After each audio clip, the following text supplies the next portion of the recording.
Je remercie Vincent pour cette idée de la conférence témoignage. Parce que c'est pour un universitaire, c'est toujours un défi, ce genre de choses. Alors je trouvais ça très intéressant parce qu'en fait, c'est sûr, il y a un côté normalement vivant à ça. Mais je n'ai pas pu m'empêcher d'écrire un texte que je vais tâcher de ne pas trop lire. Mais enfin bon, on va voir comment ça va se passer. Voilà. Qui est le sceau pour moi? Comment il m'a inspiré et comment il m'inspire toujours. Donc l'idée, c'est d'aller chercher le regard subjectif qui montre un petit peu ma perception du personnage, ma perception comme le miroir de mon propre parcours, en quelque sorte. Et puis je pense que c'est un petit peu pour tout le monde. Le sceau résonne parce qu'il résonne par rapport à un état qui est le nôtre et qu'il nous permet d'évoluer dans cette réflexion, si vous voulez, au sens propre du terme, comme un miroir qui réfléchit. Et là, ça m'a fait tout de suite penser un petit peu à Jésus, parce que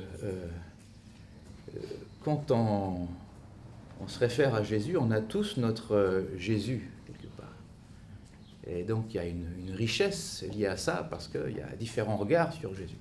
Alors, si vous prenez d'un point de vue théologique, vous avez le Jésus qui est celui de la théologie de la libération, qui est proche des plus pauvres. Vous avez le Jésus de l'exégète, vous avez le Jésus historique, vous avez le Jésus mystique. Il y a différents visages, bien sûr, de Jésus, selon qui nous sommes, selon notre éducation, selon notre disposition intérieure, etc. Et le sceau avait aussi son propre regard de Jésus, et qu'on retrouve dans le film de Patrice Chagnard. Le sceau a cette phrase extraordinaire par rapport à Jésus, où il dit « Jésus, c'est moi-même ressuscité ». Donc il y a beaucoup de choses qui sont dites dans cette phrase. Et si je devais faire le même exercice avec Abhishektananda, parce qu'on a tous notre visage d'Abhishektananda, d'Henri Le Sceau, qu'est-ce que je pourrais dire? Qui est Abhishektananda pour moi? Abhishektananda, c'est moi-même mu par l'aspiration, le désir profond à vivre en présence de Dieu. Abhishektananda, c'est moi-même mu par l'aspiration, le désir profond à vivre en présence de Dieu. Au fond, de mon point de vue, le sceau incarne avant tout la liberté et le courage d'aller au bout de son aspiration profonde. Et on a tous une aspiration profonde, sans le savoir nécessairement, sans que ce soit très clair, mais on a tous un élan, quelque chose qui nous porte à ce bonheur qu'on recherche tous, malgré les obstacles. Voilà. Donc, et ça, c'est ce que j'essaie, cette liberté que je retrouve chez Le Sceau, ce courage, c'est ce que j'essaie de dépeindre dans le film, au fond, que vous avez vu hier. Et si on veut savoir qui est Le Sceau pour moi, je pense que le film vous le dit très bien. Pourquoi? Parce que le film, plus qu'un article, plus qu'un livre, est lié à l'émotion, au ressenti, plus qu'au raisonnement et plus qu'à ce qui est réfléchi, si vous voulez. Vous voyez, je lis un petit peu mon texte quand même, un peu. Et puis dans ce film, l'idée, c'était pas de décrire des faits, mais c'était plutôt d'évoquer, de raconter une histoire, et donc plus de toucher, finalement, le spectateur, et moi-même en le faisant, dans notre propre désir à la plénitude et à notre façon d'y répondre. Et la petite histoire, c'est que avant de projeter ce film, avant qu'il soit diffusé à la RTS en 2016, la première version, je l'ai présenté à un réalisateur canadien qui est aussi français, Jean-Daniel Lafont, qui était à l'époque le mari de la gouverneure générale du Canada. Et puis, en regardant le film, à la fin, il me dit, voilà, il me donne un conseil, parce que lui, c'est son métier. Moi, c'est pas mon métier, la réalisation. Il me dit, dans ce film, c'est votre parcours que je vois, vous devriez le personnaliser davantage. J'ai dit, comment je fais? Il dit, vous allez trouver. Alors, j'ai réfléchi à la question. C'est pour ça qu'au début et à la fin du film, je me suis mis en scène dans une bibliothèque avec des livres de leçons. Puis là, je lui ai dit, ben voilà, en fait, je vais vous inviter à ma propre quête, par rapport à mon propre regard de leçon. Mais au fond, je me suis mis dans une... on ne me voit presque pas, c'est un peu la pénombre, pour que le spectateur, spectatrice se mette plus facilement à ma place et puis parte justement à cette découverte à travers ces livres, etc. Alors, c'est peut-être un peu en référence à ce film que je vais essayer de dire. J'ai 45 minutes, mais je ne surveille pas toujours comme il faut. Donc c'est à partir de ce film que voilà, je vais essayer de dire qui est le sceau pour moi. Alors, première chose que je voudrais partager, c'est le caractère familier du personnage. S'il m'inspire, c'est parce qu'il m'est familier. Je pense qu'il a cette capacité, peut-être plus que d'autres auteurs, d'autres personnages, à se faire familier à celles et ceux qui s'y intéressent, malgré son parcours hors norme, parce que très peu vont l'imiter. Mais malgré ça, il reste très proche, malgré cette distance. On raisonne facilement à sa vie, on raisonne facilement à ses questionnements, à ses tribulations.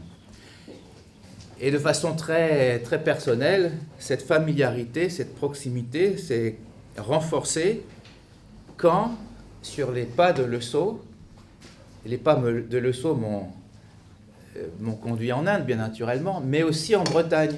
Et c'est là, sur ces traces de Lesaut, que j'ai découvert toute ma famille bretonne que je n'avais jamais connue. Parce que vous savez, ma grand-mère maternelle, en Champagne, aussi dans les Ardennes, au fond est bretonne, et sa cousine, il y a toute une descendance, donc j'ai des petits cousins que je n'ai jamais rencontrés, et c'est dans le fait de faire ce film, d'aller sur ces traces, que j'ai découvert tout ce pan, toute cette famille bretonne, et à un moment donné, comme beaucoup de Bretons, ont immigré vers l'est de la France pour trouver du travail à Paris et ailleurs, et donc c'est comme ça que je me suis retrouvé, enfin, du côté maternel en Champagne. Mais Lesaut a été pour moi l'occasion de découvrir, de me sentir plus breton, si vous voulez, et peut-être un petit peu plus proche de Lesaut. Mais cette connivence, au-delà de ça, il y a plusieurs éléments qui vont l'expliquer, qui vont peut-être nous rejoindre aussi tous. Ce que transpirent ces écrits, pour moi, c'est une humanité qui va me rendre proche et familier de Lesaut. Dans quel sens? En ce sens que c'est un homme qui est en phase avec son ressenti. C'est un homme qui est honnête par rapport à par rapport à son appel. Donc ça, quelque part, c'est quelque chose en spiritualité qui nous fait du bien. Que l'acte soit en phase avec le désir profond, la pensée. Et cette humanité nous rapporte aussi à une simplicité. Il y a une simplicité chez Lesaut. Oui, il a vécu des choses complexes intérieurement, intellectuellement, psychologiquement, c'est vrai. Mais il y a une simplicité chez lui dans le fait de faire le pas. Il a ce désir profond, il l'a suivi simplement. Ça a été difficile de partir de son monastère quand on fait un vœu de stabilité chez les bénédictins, et puis d'affronter le regard des autres, etc. Mais sa simplicité, c'est de suivre son élan. Et ça, c'est formidable, et ça me le rend familier, proche, parce que personnellement, c'est, je crois, ce que j'ai pu faire aussi durant toute ma vie, de suivre cet élan.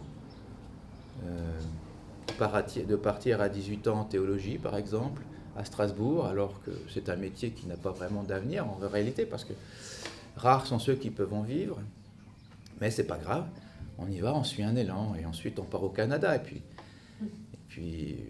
on ne sait pas ce que tout ça va faire, et puis après on part au Costa Rica, enfin il y a différents moments, différents lieux, je ne vais pas rentrer dans les détails, mais il y a cette idée de suivre son élan en toute simplicité, s'il est là. Je ne parle pas de tout ce qui est compliqué ensuite en termes de intérieur, les déchirements, les questionnements, tout ça, mais ça c'est au fond plus superficiel que simplement cette simplicité à suivre. Parce que quand on fait le pas, on sait qu'on fait le bon pas généralement. Et après les difficultés viennent, mais c'est pas très grave. Enfin, c'est pas très grave. C'est secondaire selon moi. Alors chez lui, il y a ça. Et puis, son humanité va aussi avec son humilité. Le sceau, quand on le lit, il m'est proche parce que c'est pas quelqu'un qui cherche un statut, qui recherche un statut, qui recherche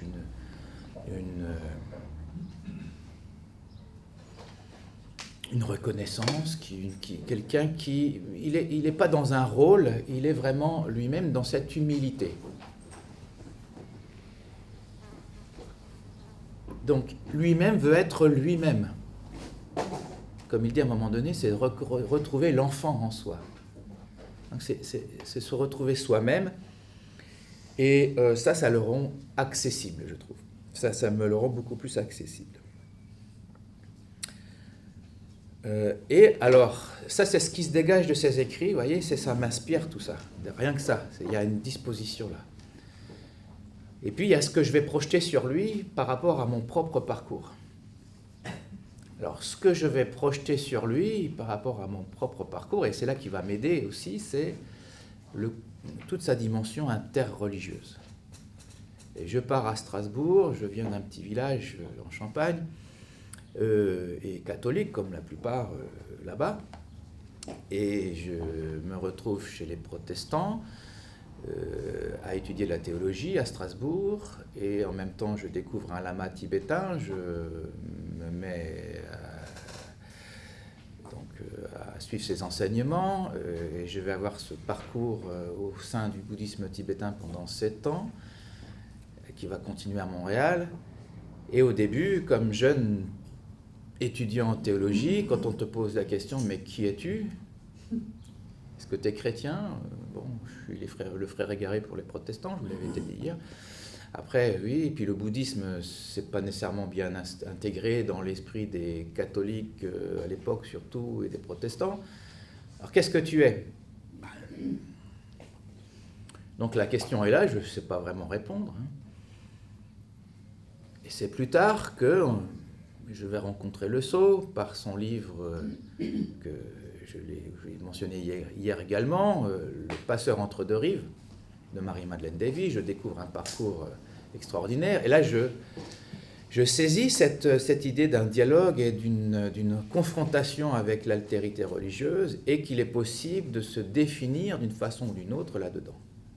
Alors ça a été tout un parcours, bien sûr, et la théologie, pour moi, a été le lieu où je me suis construit identitairement parlant de ce point de vue-là, à la rencontre des successeurs de Le Sceau, de ceux qui se sont inspirés de Le Sceau, qui ont écrit, et notamment quelqu'un comme Panikkar. Donc, en étudiant ces gens-là, je me suis construit aussi identitairement, chrétiennement.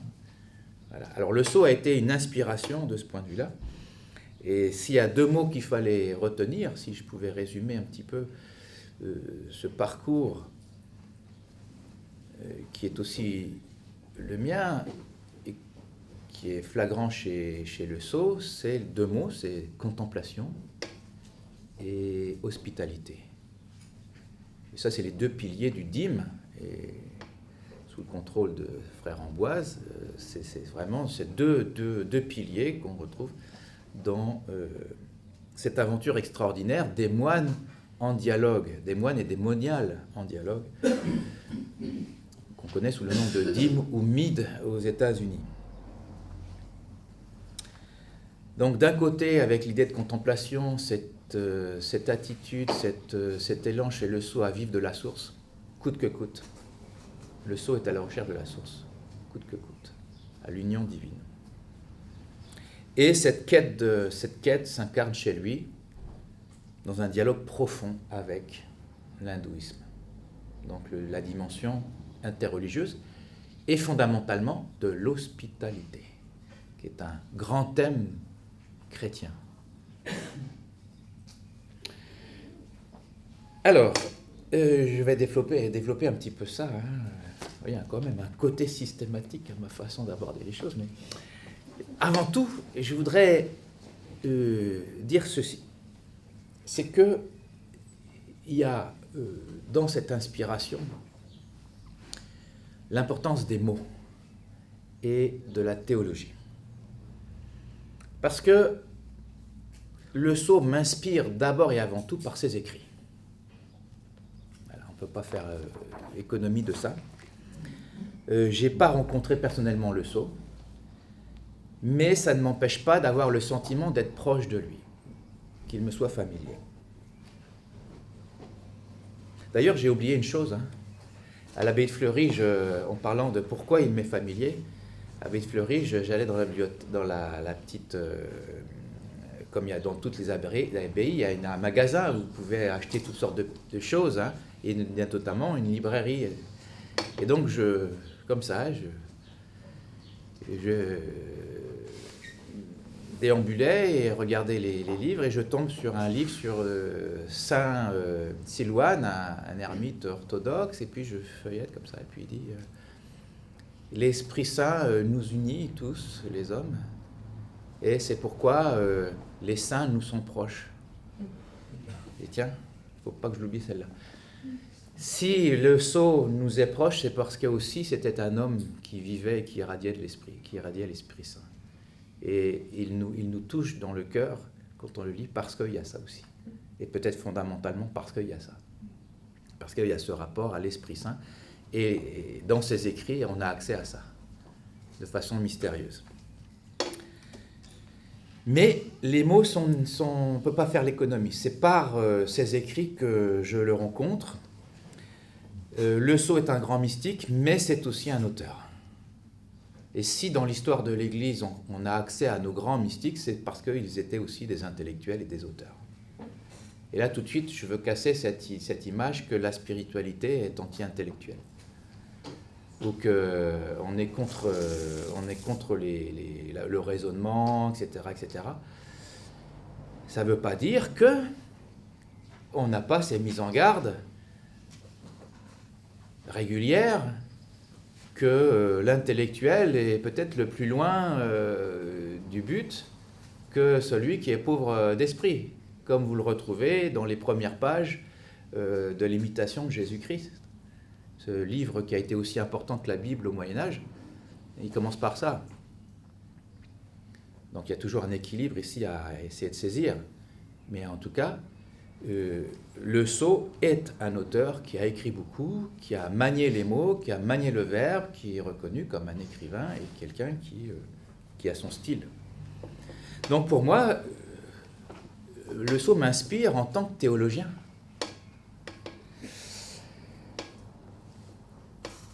Et c'est pour ça que j'aime dans le film cette référence à Emmanuel que Vincent nous a invités à découvrir dans son ashram avec son film, Emmanuel Vatakuli, dans le sud de l'Inde, au Kerala, et que j'ai eu la chance de mettre dans mon film, où il dit à la fin du film les livres de leçons ont été des gourous pour moi, à la façon indienne, il rigole quand il dit ça. Eh bien voilà, le livre est important. Et c'est en tant que théologien que je l'ai découvert. Alors vous allez me dire, oui, alors certains vont dire, non, c'est pas un théologien, etc. Et là, je me réfère à Panikkar, son grand ami. Alors Panikkar va dire, oui, c'est un grand saint. C'est un ascète radical, il va dire. C'est un grand poète mystique. Mais, toutefois, c'est aussi un homme de lettres, avec un remarquable talent d'écrivain. C'est un intellectuel malgré lui, en dépit de sa méfiance à l'égard des intellectuels. Même si le sot voulait vivre l'évangile sans théologiser, nous dit Panicard, son œuvre écrite est grande et inspirante et fait l'objet aujourd'hui de thèses, de maîtrise et de doctorat. Il n'y a pas un cas comme ça en ce moment? Monsieur, c'est ça, hein? Oui. Voilà. Donc, le Panicard va dire, donc, il estime ses écrits, que ses écrits sont plus mystiques que théologiques, mais il n'en reconnaît pas moins son expertise théologique, qui, dit-il, que plus d'un professeur haut placé pourrait envier. Bon, ben voilà, on est quand même, les choses sont dites. Pour moi, le sot nous redéfinit un petit peu ce qu'est la théologie, en tout cas comme pourrait le comprendre le pape François. Et là, je vais vous lire un petit extrait, si vous permettez, la façon dont le pape François nous dit ce que peut être la théologie, qui correspond très bien à ce que fait le sot, et cela me touche. La théologie n'est pas seulement une parole sur Dieu, mais avant tout l'accueil et la recherche d'une intelligence plus profonde de la parole que Dieu nous adresse. L'humilité qui se laisse toucher par Dieu fait partie alors de la théologie. Qui reconnaît ses limites devant le mystère et est motivé à explorer avec la discipline propre à la raison les richesses insondables de ce mystère. Bon, ben, moi, j'aime beaucoup cette définition de la théologie. Et je pense que le sot, c'est ce qu'il nous rappelle, que la théologie doit d'abord être liée, et il devrait d'abord avoir comme objet l'expérience de Dieu. Je dis ça dans un contexte où parfois la théologie s'identifie à de l'histoire, à une sociologie, à une exégèse.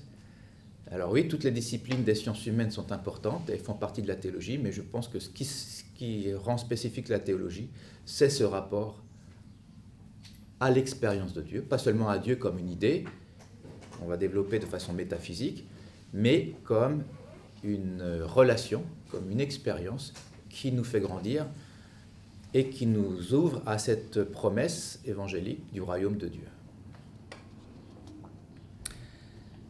Et en ce sens, la théologie est appelée à nous accompagner sur le chemin à partir d'une compréhension de ce qu'est cette réalité ultime et à nous donner les éléments d'un discernement. Et c'est comme ça que je conçois au fond la théologie. Et le sot m'inspire énormément là-dedans. Et je lui en suis reconnaissant. Le sot, donc, il y a une prudence dans sa théologie, mais il y a aussi une audace, n'est-ce pas? Il y a une cohérence, mais il y a aussi le tâtonnement. Il y a tout ça dans sa théologie. Et ben, je pense que c'est important et c'est le signe d'une théologie vivante. Il doit y avoir ces éléments-là. La lettre et l'esprit. Les deux sont importants.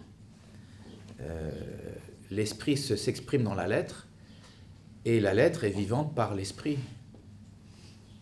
Bien sûr, la théologie peut être lettre morte. Mais ça, c'est ce qu'a pu dénoncer le sot, par exemple. Quand il est contre les intellectuels, c'est ça qu'il va dénoncer, à mon avis. C'est pourquoi l'édifice théologique, pour moi, doit toujours rester inachevé. Quand on complète, quand on saisit cette structure de façon figée ensuite, c'est le risque de confondre Dieu avec l'idée de Dieu. Donc la théologie est un édifice qui doit, selon moi, toujours rester inachevé. Ça peut être inconfortable pour le théologien, bien sûr, mais qui ne devrait pas l'être si le théologien est aussi quelqu'un qui marche sur la voie. Alors ça a été, voilà, un premier point, ou le deuxième si vous voulez. Donc le sot qui m'est familier, qui m'inspire parce qu'il est familier, parce que je le sens proche, et il m'inspire d'autant plus. Ensuite parce que, eh bien, je raisonne à ses écrits, et c'est par ça que je le connais. Et bien sûr, parce que c'est un homme d'expérience. Troisième point, ça, c'est de l'ordre de l'évidence, mais je vais quand même le dire. Il m'inspire parce que c'est un homme d'expérience, parce qu'il rejoint mon propre désir d'expérience. Parce que ce qu'il écrit est écrit à partir de ce qu'il vit. Et donc, quand je le lis, nécessairement, s'il parle du cœur, il va me rejoindre dans le cœur, nécessairement.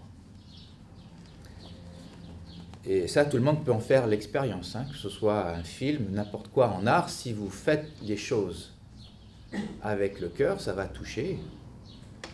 Prenez par exemple Merton et son expérience, je pense que c'est quand il a rencontré la statue du Bouddha, c'est à Bangkok ou en Thaïlande, je pense. Je ne sais plus exactement si c'est en Thaïlande ou... Enfin, bref. Et il est arrivé devant cette statue, et puis c'est là qu'il a eu une expérience d'éveil. Ou le saut devant, je vais essayer de le dépeindre dans le film, devant ces statues de Shiva dans l'île d'Elephanta. Enfin, l'art est aussi un vecteur qui permet le cœur à cœur. Donc l'artiste transmet quelque chose. L'écrivain peut transmettre quelque chose aussi. Ça, c'est très fort dans la tradition du Shiva et du Cachemire.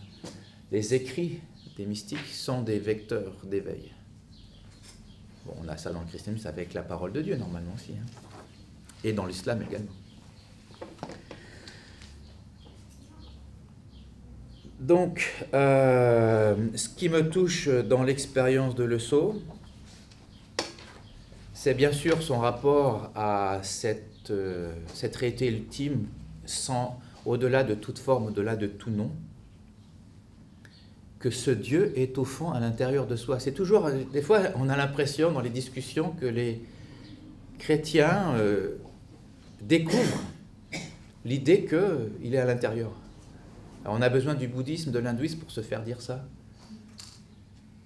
Mais ça a été la grande découverte de Madame Guyon quand on lui dit à un moment donné, c'était je pense que c'était un franciscain qu'elle a rencontré à un moment donné, qui est venu chez elle, est venu invité par ses parents, et puis Madame Guyon, dès très jeune, était quelqu'un une mystique du XVIIe siècle hein, en France, était très comme Le Sceau, hein, avec le désir profond de vivre cette unité avec l'ultime. On lui dit, elle dit, mais j'ai des problèmes hein, avec affaire aux raisons, j'ai des problèmes dans la prière, mais oui, mais c'est peut-être parce que vous cherchez Dieu là où il n'est pas, il est déjà à l'intérieur de vous. Et là, ça a été une révélation pour elle. Alors c'est comme si on redécouvrait cette vérité dans le christianisme, ce n'était pas une évidence, mais ça l'est. La grande tradition nous dit ça, la grande tradition contemplative du christianisme nous dit. Alors Le Sceau nous le rappelle. Alors ça c'est ce que j'aime bien aussi. Son expérience, c'est de nous rappeler que Dieu est en soi. Et que c'est là qu'il faut le chercher. Donc il y a ça. Et que cette attitude, ce regard intérieur, eh bien, s'exprime en tant que désir. C'est un désir quelque part. Il y a une quête hein, chez Le Sceau, n'est-ce pas ? Il y a un désir profond, un désir qui va le faire quitter son monastère, il y a un désir qui va l'appeler à aller en Inde, il y a un désir qui va l'appeler à aller au-delà de son ashram et de partir comme ermite, il y a un désir de vivre la paternité spirituelle, il y a un désir de laisser partir Marc. Il y a un désir, mais toujours en rapport avec ce mystère qui nous habite. Voilà, ça c'était un autre point. Il reste encore du temps. Hein.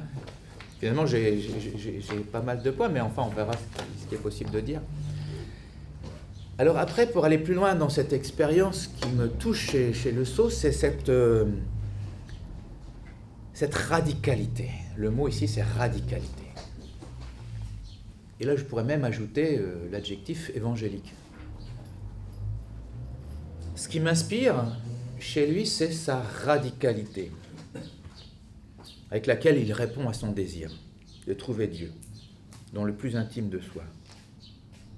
La lecture de ses écrits m'encourage à revenir toujours à l'essentiel. Quand je le lis, ça, ouf, allez, on se remet en chemin là. Puis ça me pousse à un certain autodépassement et à agir en conséquence. Alors, ça me pousse à croire enfin, il me confirme le sceau, et puis c'est aussi quelque chose que je vous partage, et puis vous verrez si vous êtes d'accord, mais que toute spiritualité authentique reflète toujours une radicalité. Et que si je regarde les renouveaux dans l'histoire spirituelle contemplative, ça a toujours été lié à une forme, on retrouve une certaine radicalité, notamment dans la pauvreté. Les pères du désert, par exemple, c'est un renouveau, hein, ici. Ou si vous prenez les béguines, tous les lieux qui ont été des lieux de renouveau, Saint-François, hein, il y a un renouveau avec Saint-François, mais Saint-François, c'est une radicalité dans la pauvreté. Regardez les renouveaux dans l'histoire, il y a toujours une radicalité quelque part qui correspond à ce qu'on retrouve dans les évangiles. Et cette radicalité, elle est extérieure-intérieure. Alors, extérieur, c'est clair chez le sceau, hein. Il quitte tout, n'est-ce pas? Il quitte tout. Et j'admire cela, mais c'est pas ma voie, hein. Alors, je l'admire, mais c'est pas je suis pas dans cette radicalité moi-même, hein. Mais je l'admire, et si je peux la vivre momentanément, en allant faire silence avec des moines pendant quelques temps, etc., mais c'est pas une vie entière consacrée à cette radicalité, mais quelque part, elle m'inspire, cette radicalité, vous voyez.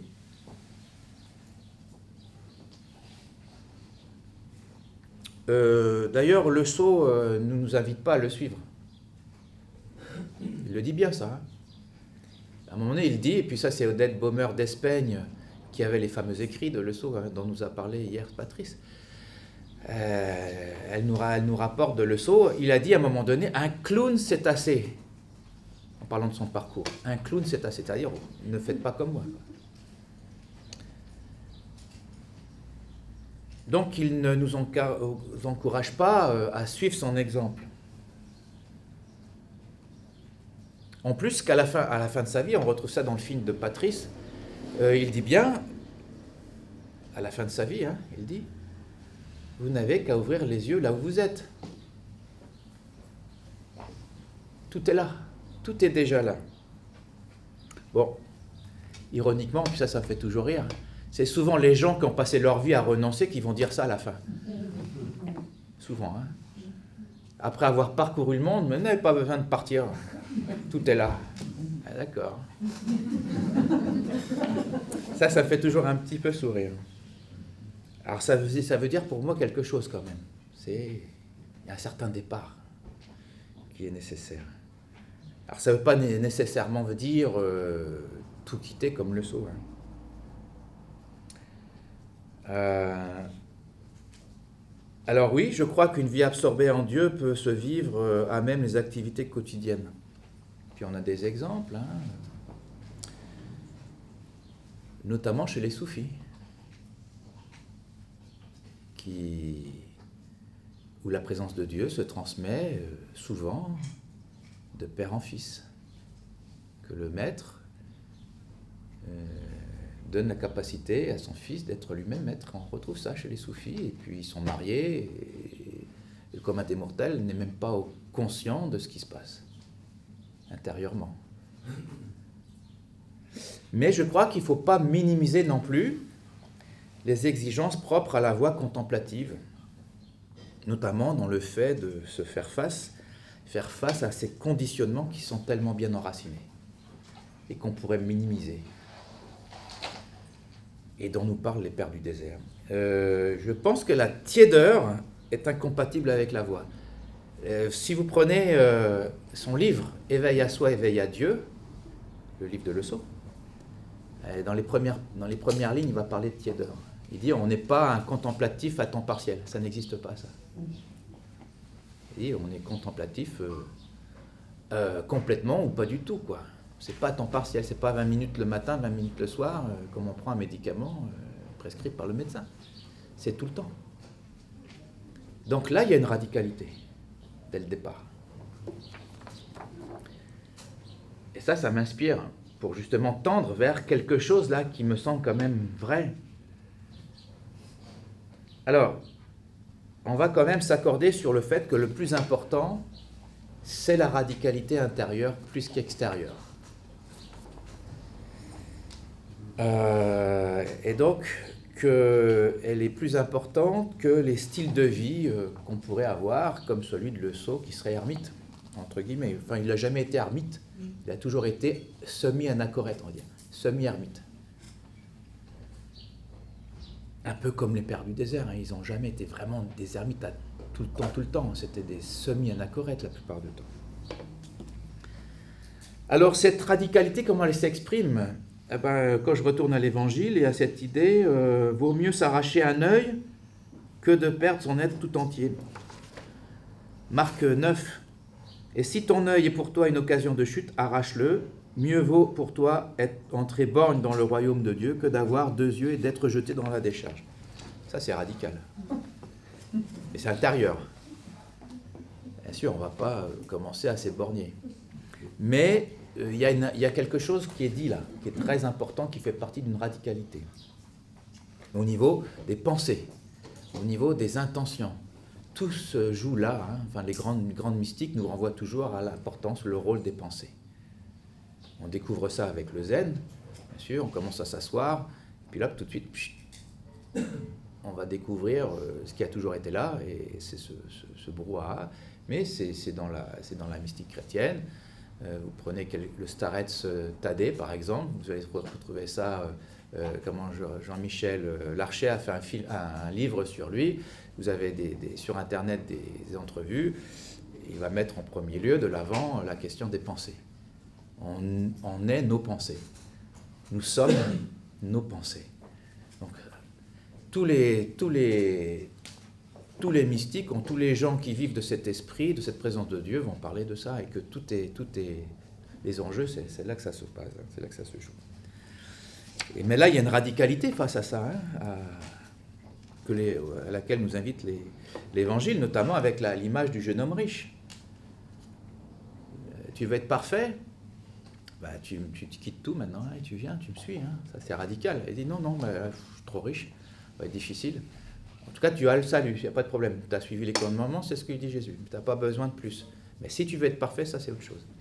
Mais comme il y a plusieurs demeures dans la maison du Père, ce n'est pas un problème.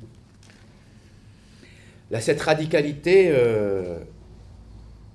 d'ailleurs, du jeune homme riche, on la retrouve chez saint Antoine. Hein. C'est comme ça qu'il est devenu un ermite.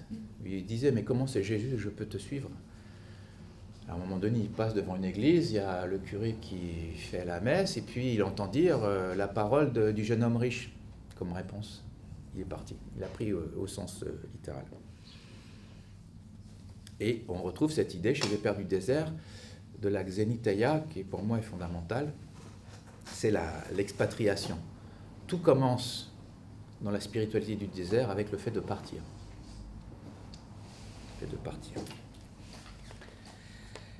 Le sceau incarne ces 2 radicalités.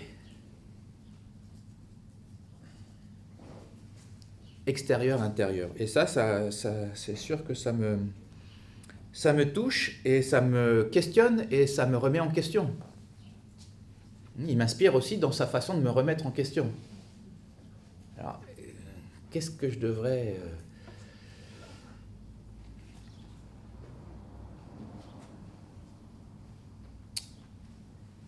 Parce que la radicalité va avec un effort d'aller à contre-courant de quelque chose. Contre-courant de nos conditionnements, de mes conditionnements. Et ces conditionnements peuvent m'engager dans une facilité. Et c'est là que je fais la différence, le sceau m'inspire à faire la différence entre simplicité et facilité. La simplicité, c'est un état fondé sur le lâcher-prise, auquel nous invite Eckhart Tolle, par exemple, que vous connaissez peut-être. Quant à la facilité, elle relève plutôt d'une attitude allant dans le sens d'un laisser-aller. Plus aller dans le sens d'une acédie, par exemple, qui est un terme qui revient à la mode chez les psychologues. Malheureusement, pas assez chez les théologiens. L'acédie, qui est une maladie spirituelle des pères du désert. L'acédie qu'on a traduit après dans les péchés capitaux comme la paresse, mais c'est une mauvaise façon, je crois, de le voir, parce que ça réduit l'idée. C'est quand vous êtes incité à quitter votre vocation. Si vous avez vocation, par exemple, d'être dans la cellule, comme le moine, à un moment donné, votre esprit va dire, t'es un petit peu égoïste, là. Il y a ta famille, il y a des amis qui t'attendent, qui aimeraient avoir tes enseignements, où tu pourrais faire du bien. Et là, donc je vais quitter parce que ça commence à devenir difficile d'être dans ma cellule. Ou je suis dans n'importe quelle autre situation, puis je vais avoir la tentation de quitter. Donc au fond, l'ascétisme, c'est une façon de briser sa vocation. C'est une pensée qui nous invite à briser notre vocation. Non, parce que j'avais compris ascédique quand tu dis ça. Ascédie, ouais. Non. Ascédique, ça brise aussi les... Donc, ouais. L'interprétation, hein, je veux dire, on a chacun le visage. Non, mais... donc, ce rapport entre simplicité et facilité, vous voyez, la radicalité nous rappelle à la simplicité, va avec la simplicité. Et nous éloigne de la facilité. Et je crois que dans les voies spirituelles, la facilité, et ça c'est très accentué chez les moines, où il y a des petites apophthegmes qui nous viennent des pères du désert en disant si tu ressens trop de confort, il y a un problème là. Quitte. Remets-toi en... Un petit peu comme Jésus qui demande à ses disciples, restez éveillés. Hein. Donc rester éveillé, la facilité c'est de se laisser endormir. Parce qu'à un moment donné c'est difficile de rester éveillé. Ça c'est la facilité, je dors. La simplicité c'est de ressaisir cet état simple d'une présence de Dieu. Et là je reste éveillé à cette présence. Mais ça demande à un certain moment quand même de s'être fait un peu violence. Ça c'est une expression qu'on trouve chez les pères du désert. Donc, voilà ce que m'inspire le sceau, parce que pour moi, le sceau, c'est un enfant des pères du désert. Il retrouve cette attitude. Alors, ça ne veut pas dire qu'on est tous appelés à ça, mais on est tous appelés à une certaine radicalité intérieure. Quelles que soient nos vies, quels que soient nos styles de vie. Ça va toujours, Vincent? Il nous reste combien de temps? Tu as dépassé le temps de conférence témoignage et tu as limité un peu sur le temps de l'échange, mais tu as encore du temps. Hein? Tu as encore du temps. Ben, moi, je voudrais laisser aussi la possibilité d'un échange, mais enfin, voilà, il y en a encore d'autres. Par exemple, le sceau, pour moi, m'inspire le courage de la transition. Pour moi, le sceau, c'est un homme de la transition. Puis ça nous parle aujourd'hui parce qu'on est dans un monde de transition. On a un monde qui, s'il y a un des mots qui caractérise notre société, c'est transition. D'ailleurs, à tous les niveaux, aujourd'hui, on parle de transition. Mais aussi, on est en transition parce qu'on voit que notre monde change. Alors, on peut le considérer à partir d'un déclin, etc., mais il y a quelque chose qui est en train de mourir, et puis il y a quelque chose qui va renaître, on ne sait pas ce que c'est. Entendre l'appel de Dieu, le désirer comme le sceau n'est pas suffisant. Le suivre exige de la détermination. La détermination. Alors l'idée, bien sûr, c'est pas de suivre le sceau comme dans son parcours. Il a dit très bien, et c'est pour ça que j'ai commencé ce film, c'était important pour moi, avec ces mots de sa petite sœur qui était elle-même bénédictine. Il dit à sa sœur, il écrit, ne fais pas comme moi surtout. Par contre, on est tous appelés à faire le pas. À un moment donné, à déposer les livres et à se lever et à marcher. On est tous appelés à ça, quel que soit son style de vie. Et moi, il m'inspire là-dedans. Il faut se lever à un moment donné et laisser les livres et marcher. On ne sait pas où cela va nous mener, mais on sait que si le désir est assez fort qu'on ne peut ne pas. Qu'on ne peut ne pas se mettre en marche. Et il va falloir se mettre en marche. On sait ce qu'on quitte, mais on ne sait pas ce qu'on va trouver. Alors, ça peut paraître, de façon visible, ça peut paraître comme du renoncement. Chez Le Sceau, on pourrait voir, puis on l'a vu dans les 2 films, Le Sceau renonce. Il renonce à sa vie de famille, il renonce en rentrant à Kergonan.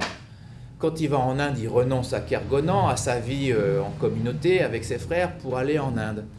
Quand il arrive en Inde, il renonce à l'ashram qu'il a fondé pour aller vivre plus en solitude et dans le silence. Il rencontre Marc Chaduc, à un moment donné, il renonce à la paternité parce qu'il sait qu'il doit voler de ses propres ailes. C'est une vie de renoncement. Mais ça, c'est que le côté visible. Au fond, faire le pas, c'est parce qu'on est mu par un désir profond de vivre cette plénitude. Alors on fait le pas et on est bien là-dedans. C'est notre véritable demeure, le fait de faire le pas. On est dans l'insécurité quand on fait le pas parce qu'on renonce précisément. Donc on quitte les repères familiers.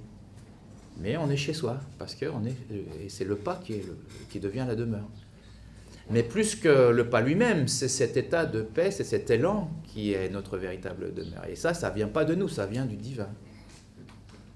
Où est-ce que ça nous mène? Insécurité totale. Et ça va à l'encontre d'une société qui nous met tellement dans une perspective de sécurité, avec toutes les assurances. Maintenant, il faut un casque pour faire du vélo. Quand j'étais jeune, on était dans la forêt, on jouait, les parents pouvaient être inquiets comme jamais. Aujourd'hui, on met des barrières devant des piscines, on ne peut plus rien faire. On est dans une société hyper sécurisée. Et bien sûr, quand on parle de sécurité, on parle de contrôle. Eh bien, la transition, Dieu nous rappelle, le Sceau nous rappelle l'importance de la transition. Nous sommes des hommes et des femmes de transition.